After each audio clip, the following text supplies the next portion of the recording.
bought the car from a Japanese auction. We've separated the engine gearbox from the body. Just the parts alone are.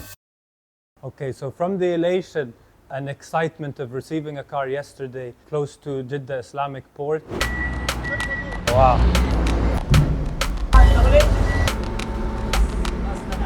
To the disappointment of going through the mechanical aspects of the car that we were not aware of. We're going to go over the mechanical imperfections and the cosmetic imperfections today. So a big part of buying cars from auctions, particularly in Japan, is you don't get the opportunity to get a pre-purchase inspection done. Now, you can buy the cars through someone who will check it on your behalf, but you have a certain amount of time, very limited, maybe a few hours, and you don't have the ability to put a car on a lifter and thoroughly check it. So you are encountered with many surprises, sometimes positive and less work is required from a mechanical and cosmetic perspective, but in other cases it's not a good surprise. And in this case, it's really not, it's a lot worse than expected. So we're going to go over some of the mechanical issues with this car, and yeah, we'll take you through it. So from the engine perspective, 964s and air-cooled Porsches generally are known to leak. This has leaks everywhere, valve cover, everywhere you look is basically leaking. In terms of the drive shaft, it's also leaking a lot of oil.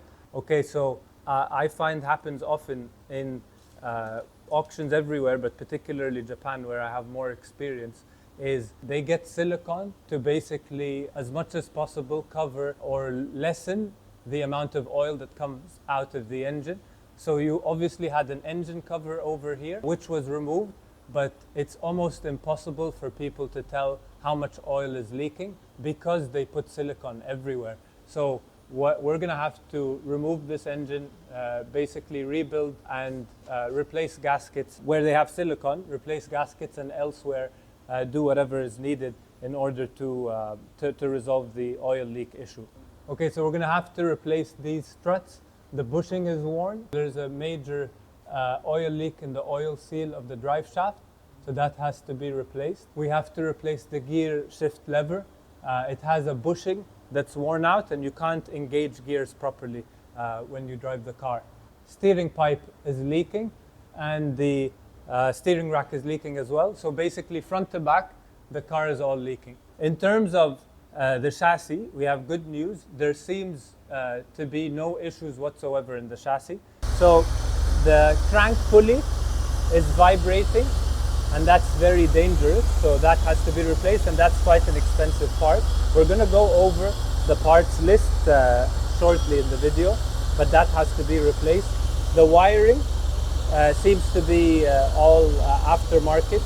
This has to be replaced as well.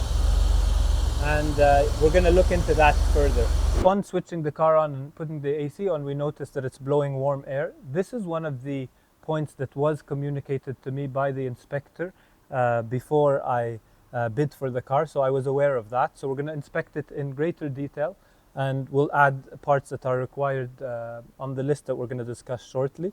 In addition to that, from the pictures that I received, I was aware that there was an aftermarket stereo head unit. Some people might choose to keep it. I'm definitely going to replace it.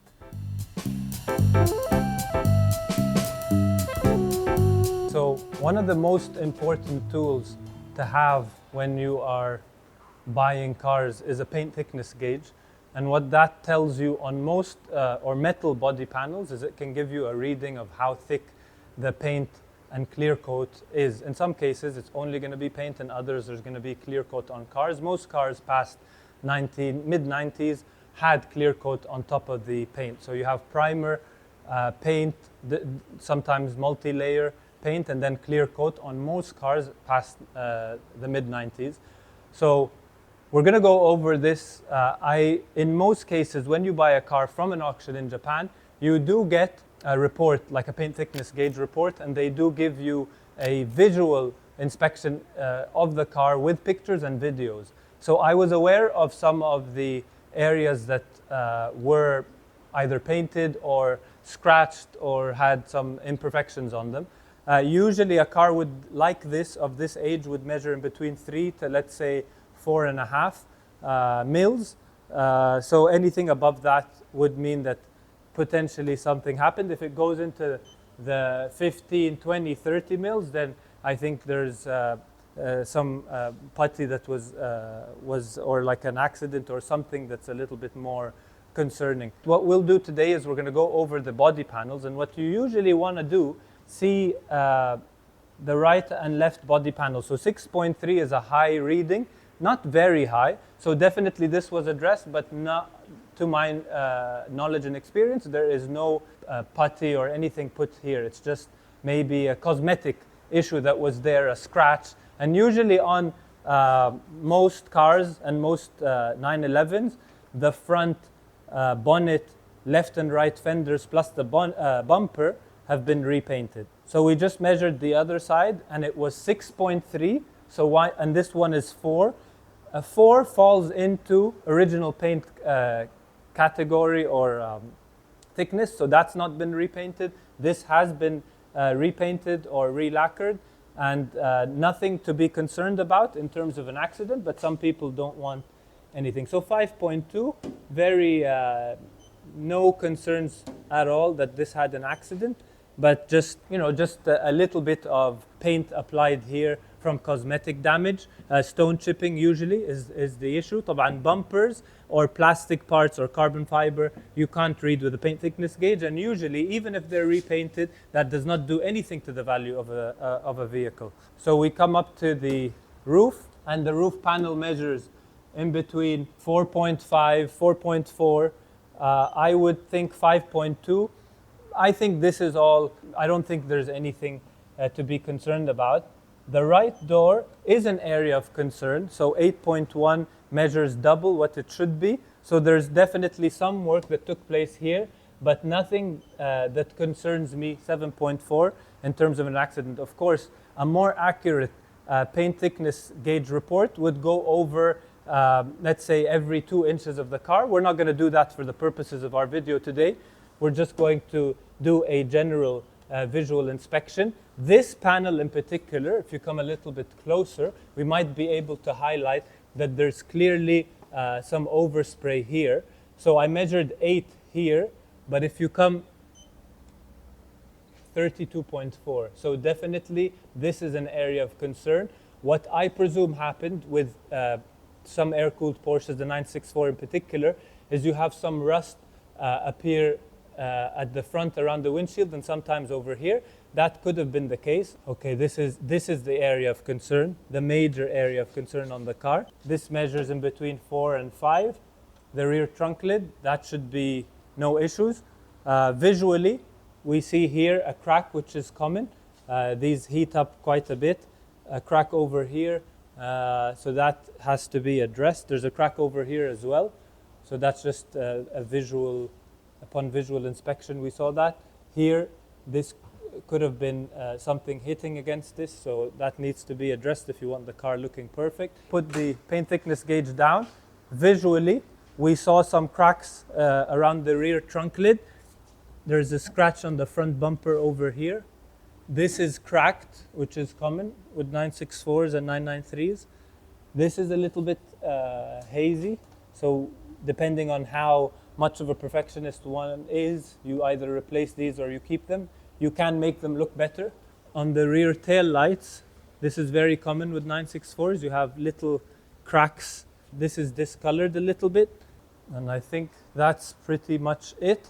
Let's go over the wheels for a second. So the wheels were a quite rare Japanese made, very interesting looking, 16 inches. Might not be to everyone's taste, but we are definitely going to be replacing these, so stay tuned to see what we go with.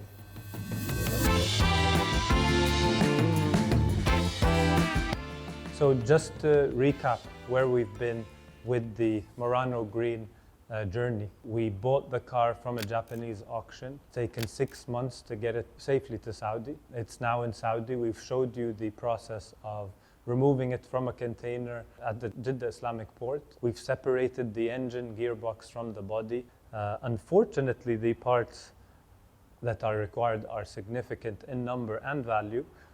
Just the parts alone are 5,052 euros.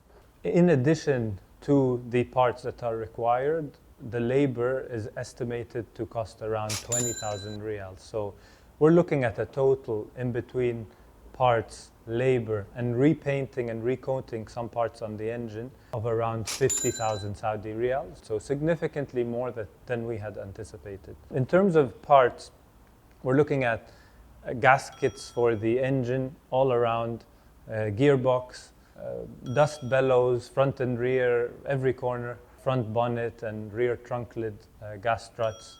In addition to that, the air duct, so this air duct, gear control guide, steering rack boot, steering pressure pipe, drive shaft dust bellows, front and rear, engine belts, battery sender unit, fog lights, which is cosmetic, gearbox mount, gearbox gasket set, which we discussed, front differential mount, and spacers, because we had, I think, shot a few wheels that we are considering replacing these wheels with. So we got a set of, I believe, 10 millimeter and 15 millimeter spacers to try on, and we'll see which one we like the most. So these are all the parts. It might look small, but it's going to take a significant amount of time. We're going to disassemble the engine, the gearbox, clean everything, replace the gaskets, and whatever other parts are necessary, and then put it back together. And that process, we estimate, will take around maybe 2 weeks, start to finish, and we will definitely keep you updated on the process. Obviously, the cost is not a positive. It's going to cost significantly more than we had anticipated, but when it comes to special painted Porsches in particular, which I'm a big fan of, I think it's always worth it to invest the money to make it mechanically as close to perfect as possible and cosmetically. These cars should retain their value well, and yeah, I hope you enjoy the journey.